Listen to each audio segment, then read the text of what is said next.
Victory or death! Give them hell! Good evening, ladies and gents. I am back with a video that we have all been waiting for, the announcement of Season 11. In the video I'm going to cover everything you need to know, including the release date and what are we getting. Before we get into the video though, hit that subscribe button if you want to be kept up to date with the latest and greatest of Conquerors Blade. So then, Season 11 has officially been announced today after a few days of teaser pictures. I was going to do a video yesterday on the final teaser pictures that we got, but I actually fell off my motorbike, hurt myself quite bad, and that did not happen yesterday. But I'm kind of glad that did happen. I'm going to take the positives from it.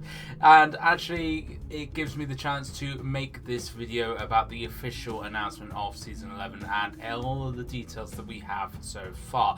So, Season 11 will be dropping on March the 17th as a free update to Conquerors Blade. Everybody will get it.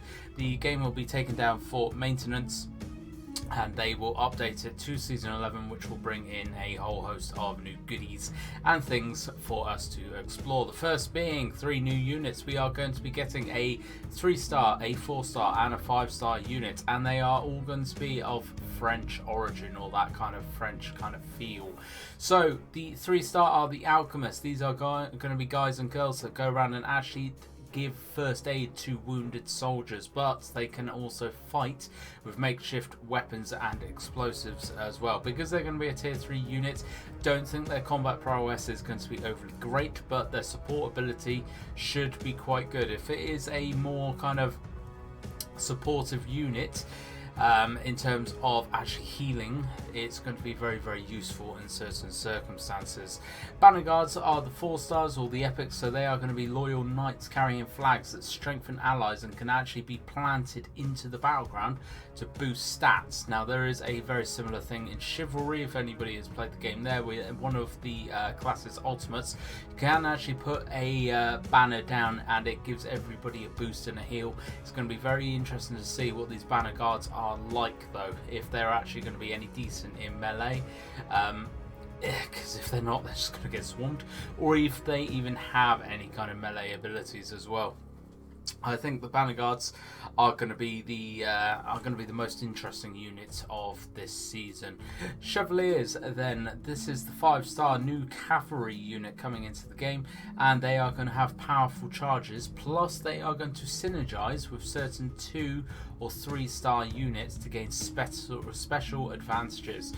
Not really a lot of information about that yet, and it's not really been said anywhere what kind of advantages those are going to be, but I can assume that it's going to be kind of attack buffs, defense buffs, speed buffs possibly as well. It's going to be very interesting to see actually what units kind of proc off these chevaliers, and we kind of go from there. It's going to be quite an interesting kind of roundup of units. I am liking the fact that with the newer seasons, units have been coming into the game which aren't just about combat. They are now starting to bring in supporting kind of unit classes. They're bringing in stuff that actually synergizes with other units as well, and it is making the whole game a lot more of a team orientated game, of which it should have been, but this is really kind of hammering home the point that you have to work with your team to get the win in most battles. And it's going to be interesting to see actually if any of these 3 new units have a massive impact into the game or the current meta of units. So, as I previously said, all the units are going to be of French origin. The season is going to be of French origin. I wasn't too far off with my prediction. I said 100 Years War, English versus French. I thought it was going to be the English coming, but that leads me to believe that actually maybe Season 12 is going to be an English season. However, we're going to stick with Season 11. We're going to carry on going through what we can actually, or what we're actually getting from this season.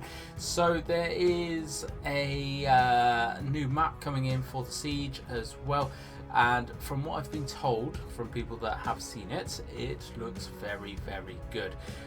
The game is in desperate need of new maps, has been for a long time. And I'm hoping that the Siege map is a very, very good Siege map. I'm really hoping it goes into the regular siege battles. Unlike the new one that came in the Season 10 patch, the Brock Estuary, I think it's called. I've literally played that twice, and then no one else queued up for it, and I've not played it since because it's not been in the siege rotation. Please, developers, put the new maps in the regular siege rotation. Have them as their separate queue as well, so people can play them to begin with. Please put them in the regular siege queue so we can actually play them as well. It works with Hellion Ford, that is part of the siege queue. I know it's a very low kind of proc for that, but it is in that queue and we do play it now and again, which is quite nice. Other than that, we've not actually been told too much about the new season at the minute. Obviously there will be new weapon skins, there will be a whole new battle pass coming as well with 100+ levels of rewards in terms of weapon skins, attire skins, horse skins, all the powdered silver, the glory, all that kind of stuff. It is the regular kind of battle pass, and if you want to get in on it now, you can pre-order it, and it will give you a few little goodies up until March 17th. Once it goes past March 17th, obviously once you buy the battle pass, you will just get the battle pass after that. But if you do get the battle pass right now, you will get 2 King's Commandants. Commander, I've totally muched up that word, but that gives you 5,000 glory per item, so straight away you'll be able to boost your battle pass level pretty quickly. 10 times unit experience medals, 50,000 bronze coins, and 1 treat item. So not massive rewards, but that King's Commandment, that's a much better way of saying it, is going to help quite big, to be honest, in terms of progressing your battle pass level fairly quickly right at the start. Obviously with level 1 battle pass as well, you still get the I think it's the battle pass, so it might be the free, but you definitely get a skin at level 1. You get a skin at level 100. The weapon skin is usually about level 70. The horse skin is about level 50. So there are some very good goodies coming in for the battle pass. There is going to be a preview event, and we have been told there's going to be a different kind of content creators event as well, which we've not actually been told what that is about yet. So that's going to be interesting to see. No date for that yet, however, as the season is releasing on a Thursday, I can expect it will at the most be the Thursday before, which is what I'm pretty sure they did with Season 10. They gave us a good week of pretty much being able to explore, play, test, all the rest of it on the PTR version. Obviously, all the content creators, and myself included, will be making videos, we'll be streaming, all the rest of it. There's no NDA or anything in the preview event, so we can literally explore to our heart's content. One thing, as ever, I am most interested in is seeing actually if this season the runes have been changed, because last season they hadn't. I'm really hoping the runes have been changed a little bit just to kind of keep the game fresh and everything. But what are you thinking? Are you happy with the culture of the season coming in? Were you wishing for something else? Or are you really excited for this? If you are excited for it, what are you going to be checking out? What's most intriguing for you? What do you really want to know about? Obviously, anything that you want me to cover in the preview event, please do let me know down in the comments below so I can actually make a list of the things and topics you want me to cover. As ever though, folks, thank you very much for watching. I hope you've enjoyed it, and hit that sub button if you haven't already. Share this video around, you know, all that lovely fan-dooby-tastic stuff, and I hope to catch you out on the battlefield.